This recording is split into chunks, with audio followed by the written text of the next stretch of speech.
It's a trucking, transportation, and lifestyle show like none other. Man, you call this a life? Road Gang Radio is back for another half hour of the best transpo show in the known universe. We come in peace. Well, actually, we're falling to pieces.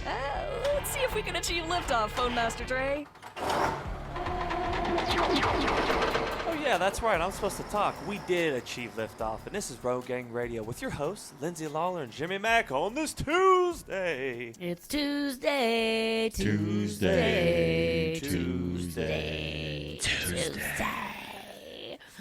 All right, we're talking the ultimate time killer. We're talking the ultimate keep you up at night or make you become a serial killer or maybe a detective. It's all about perspective, guys. Our next guest is someone who gets why half of us cannot fall asleep without hearing the iconic dun-dun. Boom, boom. Yeah, well, Everybody's got their own version, too. Everybody's got their own version. Funny? It's great. And none of them are right, which is actually really funny, too. Neal Fischer is the author of the brand new book, Law and Order SVU Confidential, Everything We Love About the Show We Can't Stop Watching. No better title. That's what Law and Order wanted the whole title of the show to be originally. I don't know if you know that, Jim, but then they decided it was too long, so they saved it for Neal for the book. That's really true story. That's so kind of them, by the way. Yeah, It'd be really funny. story. Law and Order, and then to literally have SVU, and then to have the colon. Everything we love about the show we can't stop. That'd be fantastic. I'd like that show. But it took too long. It's a quick episodes. It's the ultimate deep dive into the world of Law & Order SVU. Over 25 seasons, over 570 episodes, and somehow it keeps pulling us in. How do they do it? There's crack in this show, guys. Neal explores what makes the show so weirdly comforting. It's addictive. Even though it deals with these terrible, heinous crimes, he gets into everything from the real stories and inspired some of the SVU's wildest episodes, the formula that hooks us. Why does the show hit that same dopamine button as like doom scrolling? We're going to talk about that. The book also dives into the celebrity guest stars, filming locations, the arcs of the beloved detectives, etc. Beyond being an author, Neal Fischer is an award-winning filmmaker, a writer, a podcaster, a fellow creative spirit who's worked on everything from documentaries to Super Bowl campaigns.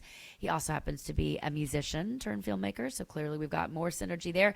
Excited to have him on. Excited you for hear this conversation. Let's get to the dun-dun. Neal Fischer, good morning. Welcome to the show.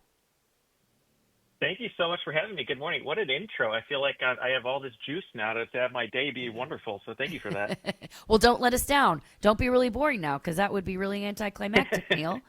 No pressure. Glad to have you. Yeah, no pressure. You're West Coast, right? So are we calling you really early? No, not at all. I am based in Chicago. You're Chicago. Oh, great. Okay, brilliant. So wake up, get to work. So yeah, it's time to get to work around here. Let's get cracking. It's interesting too. By the way, congratulations today as the book officially comes out. Correct? That's right. Yeah, thank you so much. Today, yeah, October 14th. I think it's kind of interesting. The book comes out the same year that Ted Kotcheff has left us. Which is a really kind of interesting kind of little combination there that outside of Dick Wolf, there is nobody more responsible for kind of shepherding the show into what it is than him. Is that a fair assessment? To kind of just start there. Yeah, I think that's a really fair assessment. For people that don't know, Ted Kotcheff, really great producer, really great director. He directed the first Rambo film, First Blood. He also directed a really great Australian thriller film that's very underseen and very underrated called Wake and Fright. And when he came on to the show at the behest of Dick Wolf, they really wanted to make SVU the sort of darker stepchild of Law and Order, which fans call the mothership because it's kind of birthed so many spinoffs. So when Ted came on, he wanted to make it a little bit more film noir, a little bit more cinematic, kind of change the way they use the cameras, more steady cam, less documentary style, but harsher lighting, more serious in tone and the way the performances were given. So without him, especially for those first 12 seasons, which in my opinion are the best seasons of the show, the show wouldn't have been the same without Ted, that's for sure. What is the balance? I can't put, and you talk about this in the book, but like on a deeper level, what is the balance here? Because, okay, so my brother-in-law, he ran bars in Boston, and so he would work till, very late at night, and then he would come home and watch Law and Order till, 4 or 5 in the morning. He wouldn't get home till late, and, that would be probably later than that, quite frankly. And he always said, I'm going home to watch my stories. And it was this comforting peace for him, that even though it was at, when it's dark outside watching these heinous crime stories, but there is something that it's a balance they strike there that's and you write about the show being comforting even when it's the subject matter is disturbing. How do they pull off that balance of comforting us? And it's like the terrible soap operas. This is the opposite of that. But how do they pull off that balance of comforting and disturbing? That's a really great point. And I think, for everyone who kind of wants to come home and watch their stories, there's only a few types of programs that really do that. And I think it's one of the reasons it's been so successful, and it's been on for nearly 600 episodes. It's almost like I kind of equate it almost to like a Hallmark movie, right? I mean, they're so successful, but they have a formula, and it's a very useful, very successful formula that what you're getting. In terms of SVU, you tune in, you're going to get some sort of crime, a heinous crime, obviously, that's in the opening voiceover. There's going to be the investigation. You're going to see the detectives have trouble, follow red herrings, have criminals that slip away. And for the most part, you always have a resolution. And I think it's really comforting that, you can tune in and for the most part, you're going to see Olivia Benson arrest the perp at the end. You're going to see Stabler, grab the child molester, throw his face up against a cage and have sort of that anger that you have watching the show. And it does it in a way, like you said, that is basically, like an American soap opera. And it's one of the reasons it's so successful is it's just outside of reality where we can kind of enjoy it, not think about it too much after we're done. We're not watching, 48 hours after the crime, real true crime kind of stuff. But it is based on, on real crimes. And I think, it's just a world, I say it in the book. It's a vision of the world where the system works, where victims are heard, where the police are fair, and where criminals face consequences. And I think kind of tuning into that, you kind of know what you're getting, and you kind of revel in the fact that the good guys are going to win, most of the time.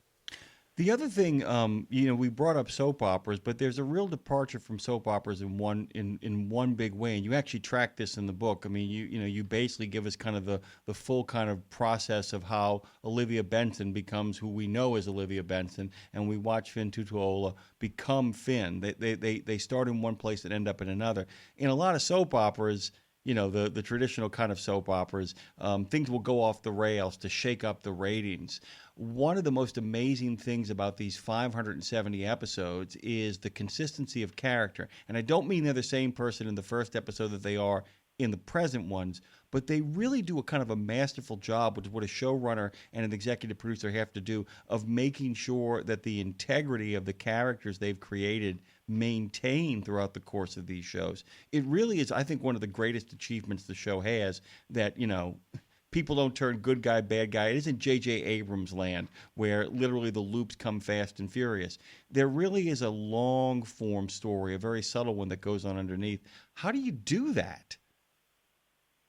Yeah, that's a really great point. I think, like you said, it doesn't go for sort of that sensational, hey, it's, must-see TV where, our lead character is going to do a heel turn and is going to, set up a bomb somewhere. And now the whole next season is the lead character is now the criminal. And they could do that for sure.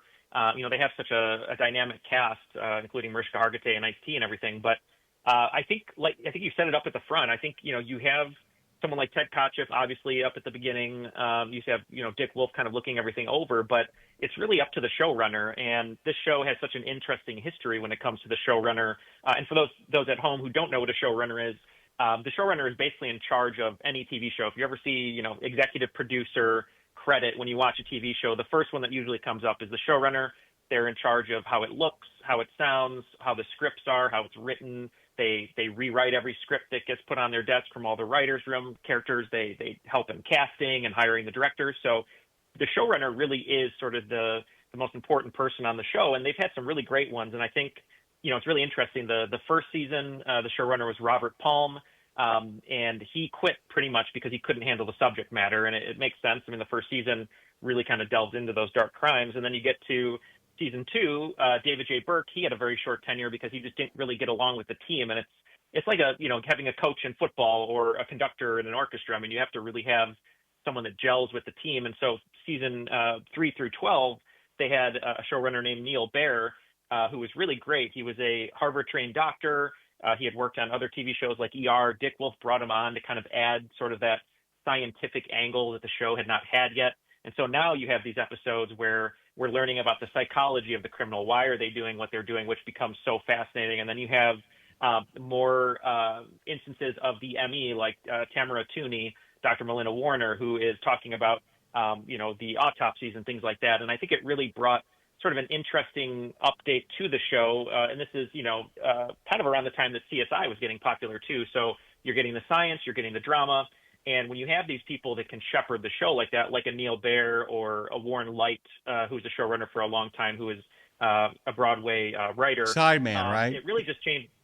Yeah, exactly. Yeah. And it really just changes the trajectory of the show. And what's really cool, which some people might not know, this season right now that just aired or started airing, season 27, Michelle Fazakis is the new showrunner.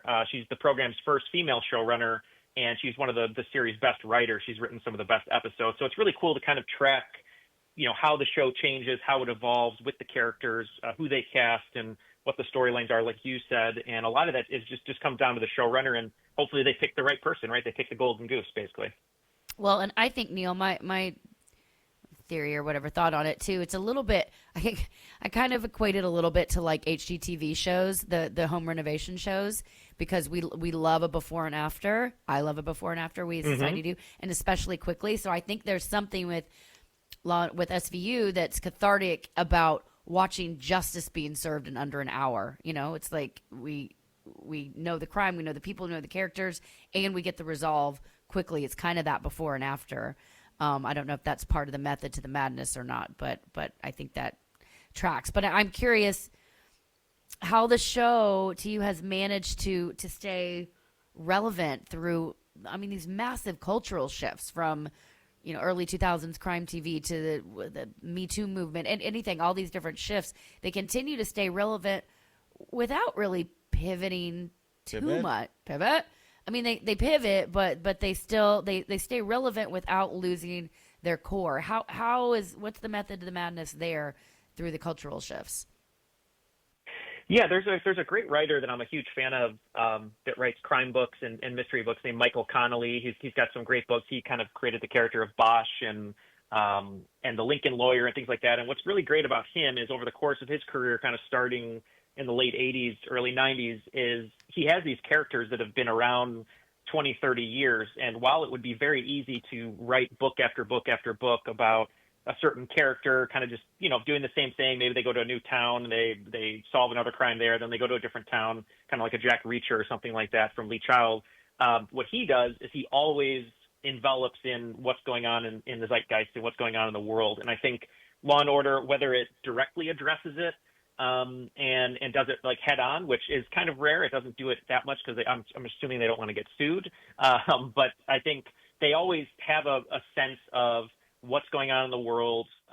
Even during the COVID-19 pandemic, they were addressing that with the characters and how they were dealing with it. So it's just a fact of kind of, coming to the viewer where they're at. I think that's the big thing. It's never, we're better than you, we're highbrow, anything like that. It's like, hey, we're a show of the people, for the people.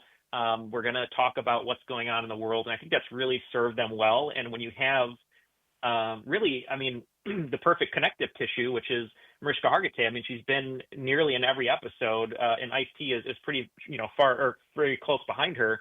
That consistency is what really, I think, makes everything gel, because you see these characters from the beginning, evolving, changing, but kind of being that comforting element of like, hey, I'm going to turn on and see Ice-T diss someone with a funny line, or I'm going to see Mariska put someone in their place, and that's what really makes it fun. Law and Order SVU Confidential, everything we love about the show, we can't stop watching. Full disclosure, Eric Overmeyer is a friend of mine, and he and I were once talking about the difference between SVU and the original, the mothership, as you point out it's called in the book of Law and Order. Eric always told me that he said that Law and Order is procedural, SVU is psychological. And that in many ways is, I would kind of ask you, do you feel like that we delve more into kind of the psychological profile of not just the criminals and their victims, but we also dive deeper than on the other show? We don't, it's pretty tough-nosed stuff, especially the Chris Noth, George Zunza Law and Order stuff. It's really tough-nosed sort of procedural stuff. This kind of actually goes deeper into the psychology of both the victims, the perpetrators, and the actual people that investigate them. Is that fair? Yeah, that's very fair. That was, one of the reasons Dick Wolf wanted to do the show. He was kind of fascinated with this real life case called the Preppy Murders. It was from 1986 of Jennifer Levin by Robert Chambers.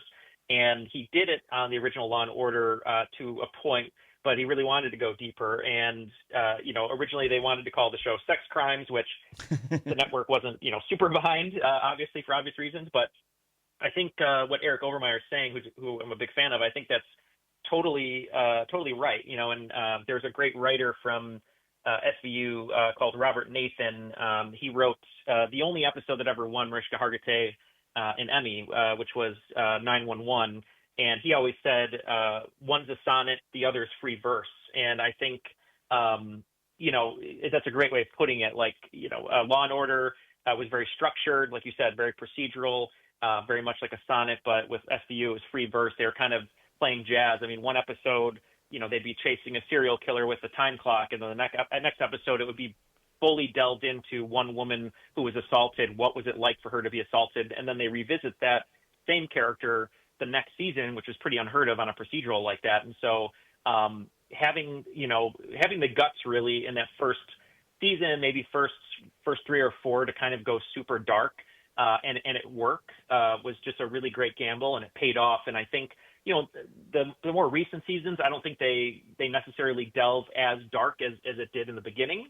And I think a lot of that might have to do just with the character makeup. I think once Stabler kind of left the show in a full-time capacity, they kind of went a little bit lighter, and now he's back, so it's kind of helping it a little bit more. But once he was there, I kind of say it in the book, he is sort of a version of us watching the show with our anger and how much we hate what's going on screen. And without him kind of bringing that energy, things become a little bit more soap opera-ish. But I think overall, though, the entire series, they've really done a great job of delving into the psychological mind. And I think that really started with Neal Baer coming on in season 3. And that sort of set the tone, I think, for the rest of the series.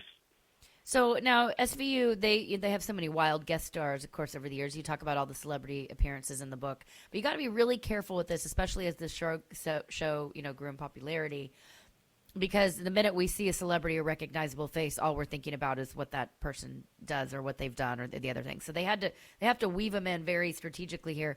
So I want to know, first of all, who some of your favorites were, which performances kind of stand out to you the most. But do you think the show uses guest stars? Do they use it strategically to draw attention to certain issues? Is that what's going on here? And how have they been able to do it so well so that the celebrity does not become the main event? That's a really great point. Yeah, I think that it's hit or miss sometimes to what you're saying. I think, a lot of the times they might do like a sensational episode that is clearly based off of something that really happened. So then you bring in this huge celebrity to play that part or to play a version of that part.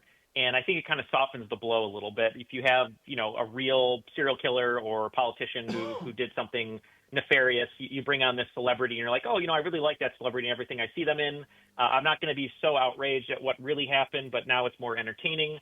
But, it's sort of a funny gag, I think, with fans of the show where you bring on some of these celebrities and right away you're like, oh, well, they did it, obviously, because why would they sign on to do, this 1 hour of episodic television when they only do movies? And it's like, well, they must have had a really juicy part to play. Obviously Robin Williams, really great appearance on Authority. And he was Authority, yeah. And he was really good friends with Richard Belzer. They did stand up together. So, it was kind of fun for him to kind of reunite with him. And Martin Short plays a super creepy fake psychic in Pure, which is a really great performance.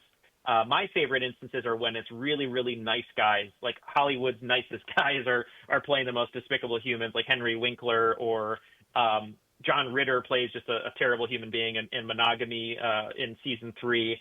But then I think one of the other great things about the show is their casting is so good that they're getting all of these stars before they become stars. So when you go back and rewatch it from the beginning, it's like that Leonardo DiCaprio meme from Once Upon a Time in Hollywood where he sits up, snaps his fingers, and points at the TV. You're like, oh, that's Sabrina Carpenter. What's she doing in this show? And that's her first role ever. Okay, now she's a massive star. Or hey, there's Ludacris, and wow, he's really, really good playing this villain.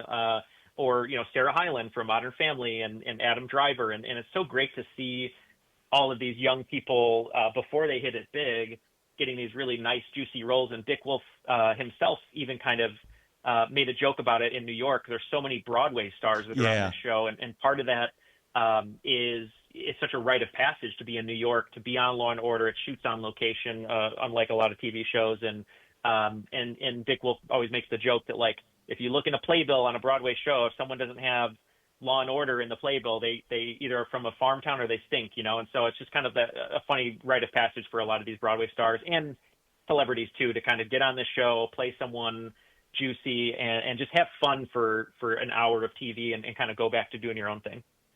And to kind of open the door on that too, because we all have our favorite episodes, and and Lindsay's favorite guest performer. By the way, Martin Short is so creepy. He shows up more. He actually has more than one episode, right?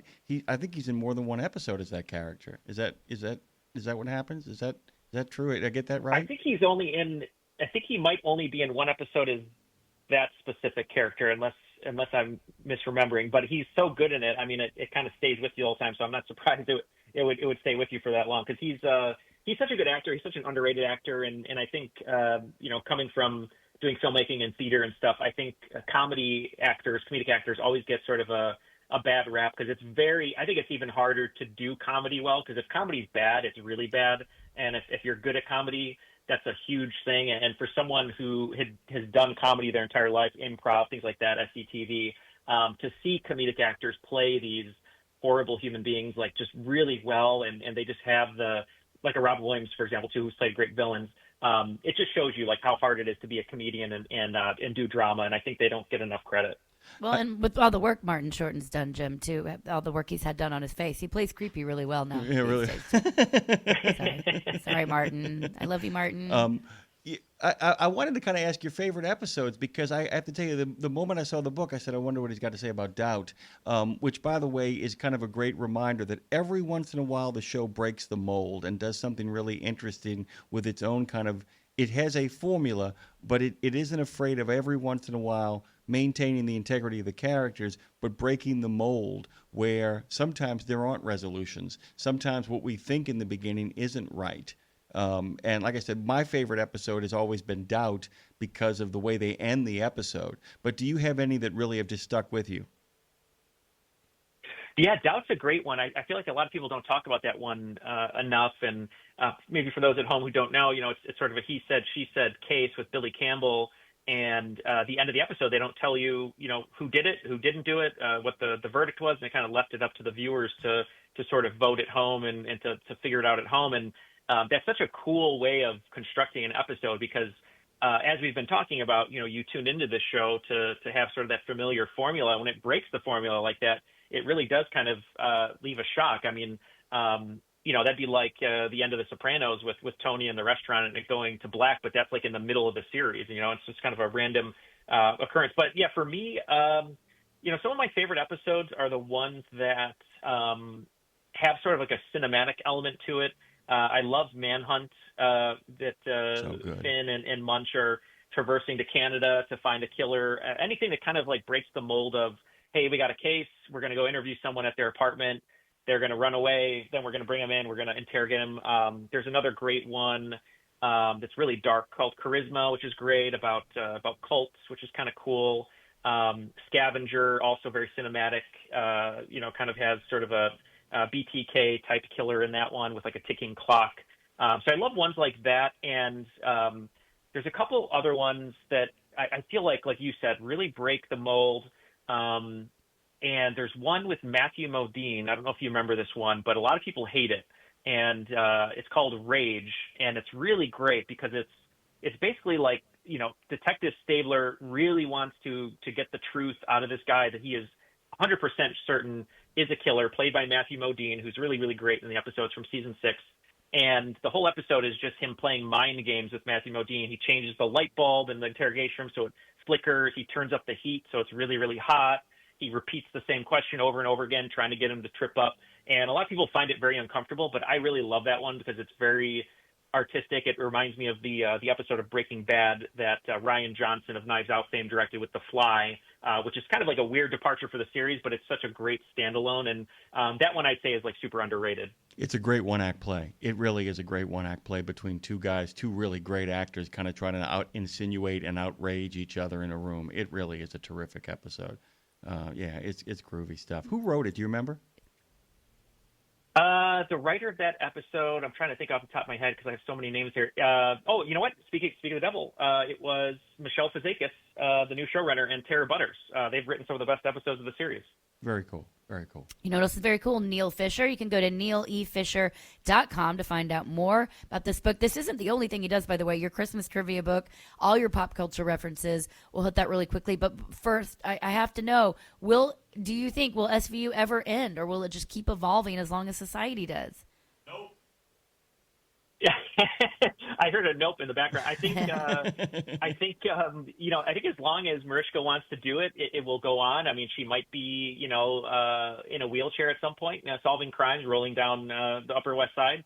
But I think when she wants to finish it, I think they'll probably try and have it continue going with like one of the other detectives. And I just don't think it's going to work. I find it so funny that Dick Wolf is so against Mariska and Chris Maloney getting together, Stabler and Benson. He always cites moonlighting. He's like, well, moonlighting was ruined when the couple got together, and that was like season 3 of 5. This show's been on for 26 seasons. I'm sure it'll be fine if they kiss once. Like, it's not. You've already done 26 seasons. Like, what other kind of stories you really need to tell? But let that's them up to live. them. So yeah, just let them. I mean, they're almost 65, 70 years old or whatever. Just let them have fun for once. They've been solving crime for 25 years. Just let them have one night of peace. Come on. Neal, have you ever seen the movie Love Guru? Oh yes, I have. Yeah, yes. That's how I greet people. Mariska Hargitay. I love that. And she's like a big fan of that actually, because I saw in interviews before, people will come up to her and say that, and she absolutely loves it. Beautiful. Congratulations, by the way, since this is the day of release. Yeah. Really How are you cool. celebrating? What you gonna do? What am I going to do today? Not too much, to be honest. Maybe I'll go get an ice cream sundae to celebrate. I don't really drink, so I go get ice cream sundaes at a place over here to kind of like zen out a little bit. So maybe I'll do that. And this really like made my day. So I really appreciate you having me on and getting a chance to talk about the book. And you had such great questions and research. And hopefully I'll be back again with another project because it was so much fun. Thank you, Oh my Neal. gosh, please do. Jim, did you see his Christmas trivia book? I did, as well? by the way. We'll bring him back for that, just to promote the book. And it is fun. It's National Dessert Day, so you are entitled to that ice cream. Go make it happen. Oh, thank you so much. Well, yeah, have me come back for Christmas. I'll bring some trivia questions for you and the listeners. We'll have some fun, and we'll celebrate the season. I love that idea. NealEFischer.com. Go check it out, this book and all his other offerings. If you're a Law & Order SVU fan, this is the book for you.